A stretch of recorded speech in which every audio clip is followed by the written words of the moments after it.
Me resulta muy interesante charlar de esto porque es el lugar y el hábitat donde vivieron la gran mayoría de los ciudadanos y de los rosarinos desde que Rosario se construyó. Este tipo de viviendas que popularmente se llamaron casas chorizos, casas de patios, la casa del inmigrante, eran construcciones que se fueron desarrollando a partir de completar las manzanas de la ciudad de Rosario, manzanas que ya estaban preestablecidas a partir de un proyecto de tejido dentro del territorio. Vivimos en un territorio muy plano. Los espacios urbanos en nuestras ciudades fueron desarrollándose a partir de lo que nosotros llamamos el damero, a partir de una cuadrícula muy definida en planos, en dibujos. De hecho, hay muchos planos originales de principios del siglo XIX, de mediados del siglo XIX, que ya van conformando lo que va a ser la ciudad de Rosario en un futuro.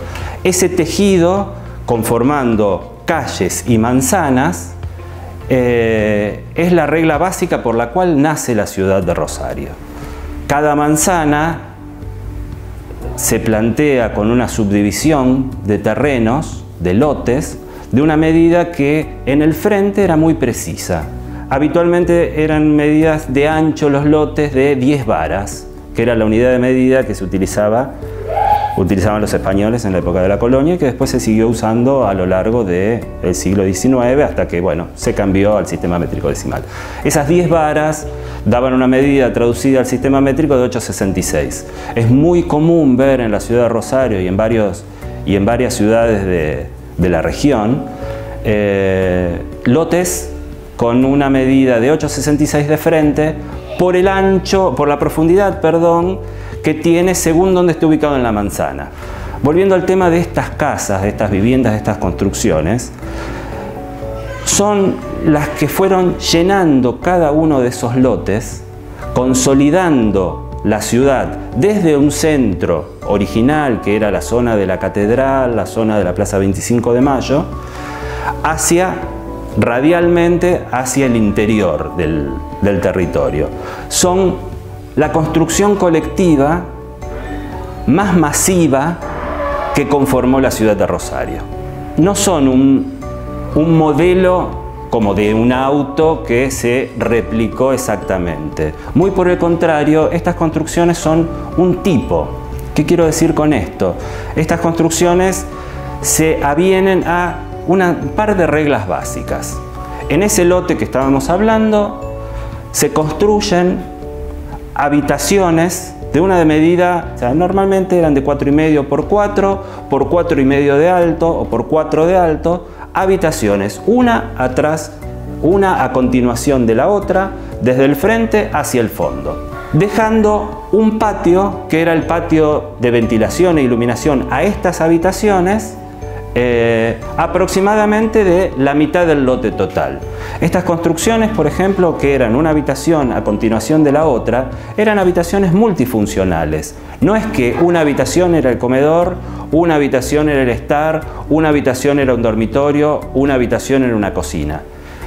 Se daban habitaciones de características muy similares, en el cual, según el uso que hubiera, se le terminaba asignando un valor de uso. Esa flexibilidad, si no en el espacio, sí en la función, permitió que estas viviendas alojaran distintos tipos de calidades, de grupos de familias. Estas construcciones también se desarrollaron como pensiones, donde en cada una de las habitaciones a lo mejor podía estar alojado familias independientes, lo que llamamos muchas veces los conventillos, ¿no? En las construcciones, en las viviendas estas más grandes han llegado a cohabitar hasta 8 o 10 familias enteras en una misma vivienda.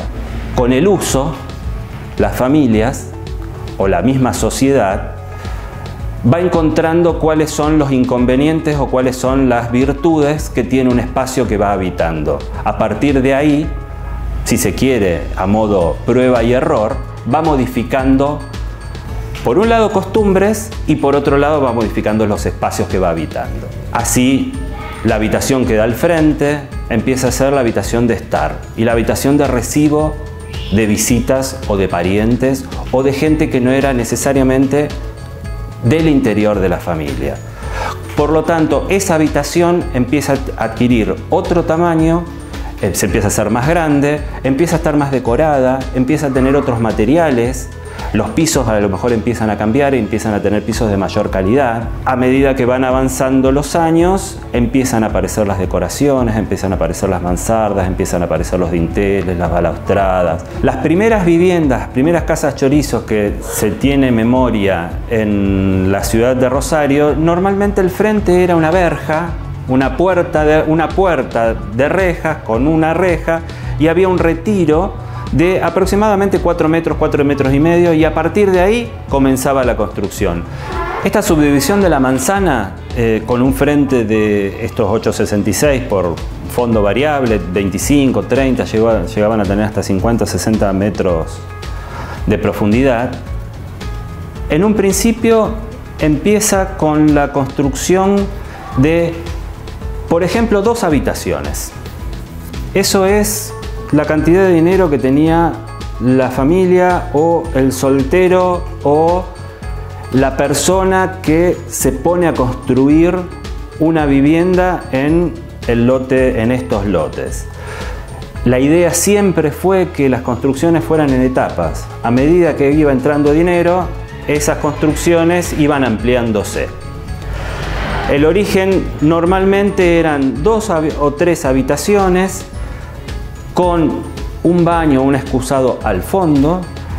A medida que entraba dinero, a medida que entraban posibilidades, a medida que la familia se agrandaba, la primera ampliación era ampliar el frente de la casa. Se colocaba una habitación que a lo mejor tenía una medida un poco más generosa, se le hacía una puerta de entrada, se le hacía una buena ventana a la calle y la fachada empezaba a tener intenciones decorativas un poco más opulentas. Con el tiempo y con la evolución de la demanda de espacio, por familias que se agrandan, por familias que empiezan a ser habitadas por 3 generaciones, por gente que hace negocios también con esto, que tener más metros cuadrados para alquilar, lo que hablábamos hace un rato de las pensiones o de los conventillos, es que nace la idea de empezar a construir en altura. Entonces, las casas chorizos originales, que eran de una sola planta, muy sencillas en su materialidad, muy sencilla en construcción, ahora empiezan a ser casas que tienen más metros cuadrados construidos en planta baja y se les puede empezar a sumar una planta alta.